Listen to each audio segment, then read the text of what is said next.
భారతదేశంలో నుంచి పాకిస్తాన్ విడిపోయింది. భారత్ అంగీకరించాక ఒక సిస్టమేటిక్ అంతే తప్పించి పాకిస్తాన్ మన మీద యుద్ధం చేసి గెలిచి ఆ పైన వాళ్ళు డిక్లేర్ చేసుకోలేదు. భారతదేశం ఇచ్చిన భిక్ష పాకిస్తాన్.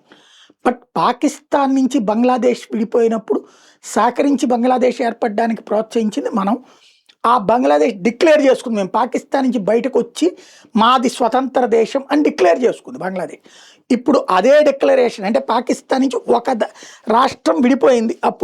ఇప్పుడు ఇంకొక రాష్ట్రం విడిపోయినట్టుగా ప్రకటించుకుంది. పాకిస్తాన్ సర్కార్కి బెలూచిస్తాన్ ఉద్యమకారులు షాక్ ఇచ్చారు.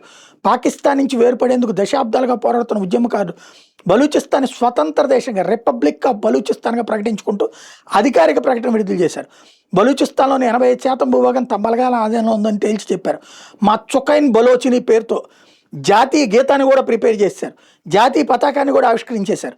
దేశ కరెన్సీగా బలోచి ఫాలస్ని ఖరారు చేసుకున్నారు. తమ భూభాగంలోని బంగారం, రాగి గనులు, 150కి పైగా గ్యాస్ క్షేత్రాలు, 1200 బొగ్గు గనుల మీద తమ నియంత్రణే కొనసాగుతుందన్నారు.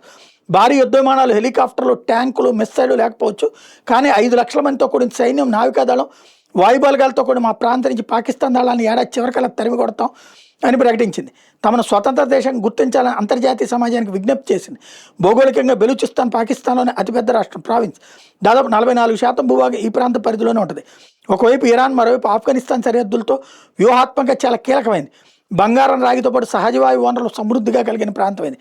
అయినా దశాబ్దాలుగా అక్కడ ప్రజలు పేదరికాన్ని అనుభవిస్తున్నారు. 1947లో భారతదేశ విభజన నాటికి బలూచిస్తాన్లో కనాట్ అనే స్వతంత్ర రాజ్యం ఉండేది.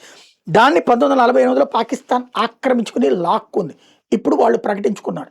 అమెరికా సపోర్ట్ కనుక ఉంటే, ఎందుకంటే ఈ గనులు మీద కన్ను ఉంటుంది అమెరికాకి. ఇప్పటిదాకా అమెరికానే వాళ్ళకి ఇస్తుంది నిధులు అన్నటువంటి ప్రచారం కూడా ఉంది. సపోర్ట్ కనుక ఉంటే పాకిస్తాన్కి చొక్కలే.